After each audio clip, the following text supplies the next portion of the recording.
नमस्कार, आप देख रहे हैं पहाड़ टीवी और मैं हूं आपके साथ स्मिता पटवार। चले रुक करेंगे उत्तराखंड की तमाम बड़ी खबरों का, लेकिन उससे पहले एक नजर आज की हेडलाइंस पर। चमोली पहुंचे सीएम धामी, पोखरी में कवि चंद्र कुंवर बर्दवाल स्मृति मेले का किया शुभारंभ।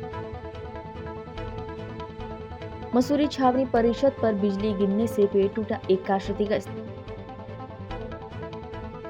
अल्मोड़ा में शीशवाड़ी पुल का कार्य समय से पूरा न होने पर ग्रामीणों में आक्रोश, आंदोलन की दी चेतावनी।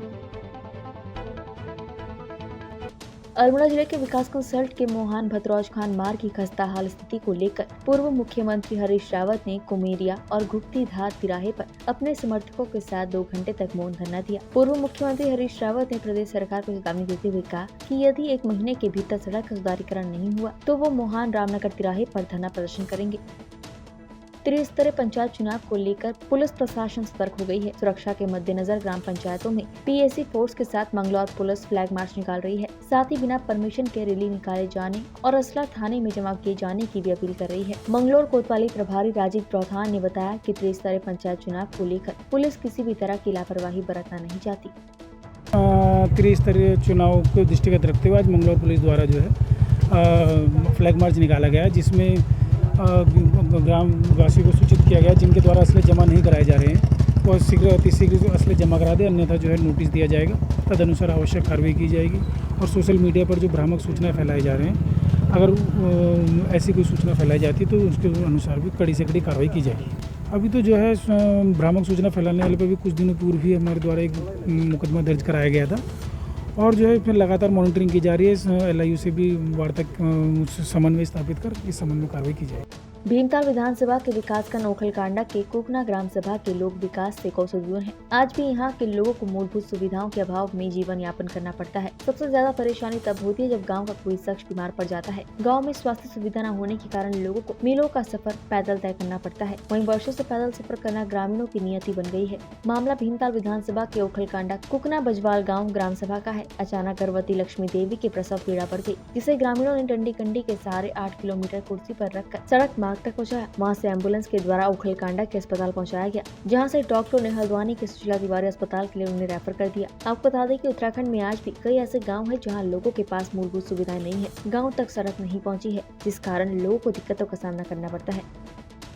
नई शिक्षा नीति और भविष्य का भारत विषय पर सरस्वती विद्या मंदिर इंटर कॉलेज कोटी में गोष्ठी और शंकुल स्तरीय बौद्धिक प्रतियोगिता में पूर्व मुख्यमंत्री हरिद्वार के सांसद डॉक्टर रमेश पोखरियाल निशंक ने शिरकत करते हुए शिक्षा को भारत की संस्कृति से जोड़ते हुए कहा कि नई शिक्षा नीति भविष्य का नई भारत बनाएगी। नई शिक्षा नीति विश्व में भारत की पहचान बनेगी। और मैं उसी क्रम में, क्योंकि ये जो संस्थान है ये निश्चित रूप में भारत की संस्कृति को और उसकी जड़ों को समझना, परखना, उसको बच्चों से जोड़ना और फिर भारत को खड़ा करना, ये राष्ट्र निर्माण की जो ये आधारशिला है, इन बच्चों से मैं बात करने के लिए आज आया हूँ। मेरा ये भी सौभाग्य है कि मैं भी सरस्वती शिशु मंदिर में शिक्षक रहा हूँ और वहाँ से शिक्षक से लेकर के मेरी शिक्षा मंत्री भारत की जो यात्रा रही है उसमें जो मेरे अपने अनुभव हैं वो मैं बच्चों से भी बांटता हूँ। और देश के चाहे IIT हैं, NIT हैं, आईसर हैं, हमारे केंद्रीय विश्वविद्यालय हैं, चाहे CBSE है, चाहे मेरे केंद्रीय विद्यालय हैं, चाहे नवोदय विद्यालय हैं, और चाहे वो हमारे शिशु मंदिर हैं, विद्या मंदिर हैं, इन सभी के साथ एक संवाद करने की मैं लगातार कोशिश। अपने विद्यालय में सांस्कृतिक और बौद्धिक प्रतियोगिताएं, संकुल स्तरीय प्रतियोगिताएं इस देहरादून संकुल के अपने विद्या भारती के विद्यालय जितने भी हैं, विद्या भारती अखिल भारतीय शिक्षा संस्थान से संबद्ध, अपनी भारतीय शिक्षा संस्कृति उत्तराखंड से संबद्ध जितने भी अपने विद्या भारती के देहरादून संकुल के 10-12 विद्यालय हैं, उनका प्रतिभाग आज अपना यहाँ पर हमने एक इन प्रतियोगिताओं का आयोजन किया हुआ है।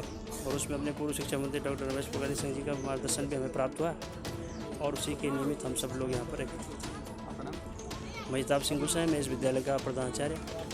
मसूरी में लगातार हो रही बारिश से जनजीवन अस्त व्यस्त है। वहीं बारिश होने से तापमान में भी भारी गिरावट दर्ज की गई है। मसूरी छावनी परिषद में ITM के पास बिजली गिरने से एक पेड़ क्षतिग्रस्त हो गया, जिसकी चपेट में आने से एक कार भी क्षतिग्रस्त हो गई। बताया जा रहा है कि देर रात को तेज बारिश के चलते बिजली छावनी परिषद ITM के पास के पेड़ पर गिरी, जिससे पेड़ के 2 हिस्से हो गए। वहीं पेड़ का एक हिस्सा टूट कर एक मकान पर जा गिरा, जिसकी चपेट में एक कार आ गई जो बुरी तरह से क्षतिग्रस्त हो गई।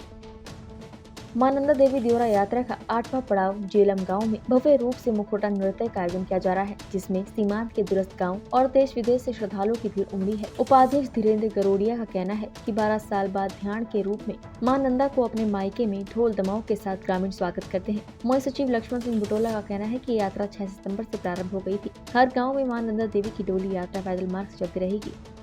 सर्वप्रथम ये जो यात्रा हमारी 6 सितंबर से प्रारंभ हुई और आज हम लोग 8वें पड़ाव जो है कि हमारा सीमांत वैली के अंतर्गत जेलम गांव में है।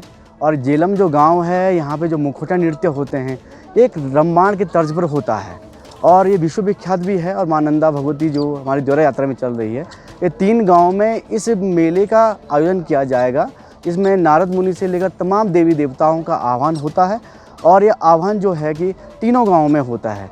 हमारे जो पहला जो प्रथम पड़ाव जो हमारा जो यहाँ पे जेलम में हुआ, 8वां पड़ाव है। और इसके बाद जो कि हमारा ये कार्यक्रम मलारी में चलेगा। मलारी के बाद अंतिम गांव जो नीति है, हमारा सीमांत जो बॉर्डर इलाका गांव है, अंतिम वहाँ पे होना है।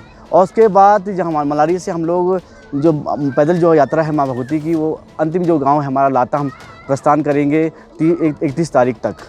उसके बाद 1 तारीख को ब्रह्म भोज होगा और सभी जितने भी हमारे ध्यान हैं, हमारे पूरे समाज के लोग हैं, देश विदेशों से लोग यहाँ पे इस मेले का आनंद लेने के लिए आए हुए हैं और बढ़ चढ़ कर लोग हिस्सा ले रहे हैं।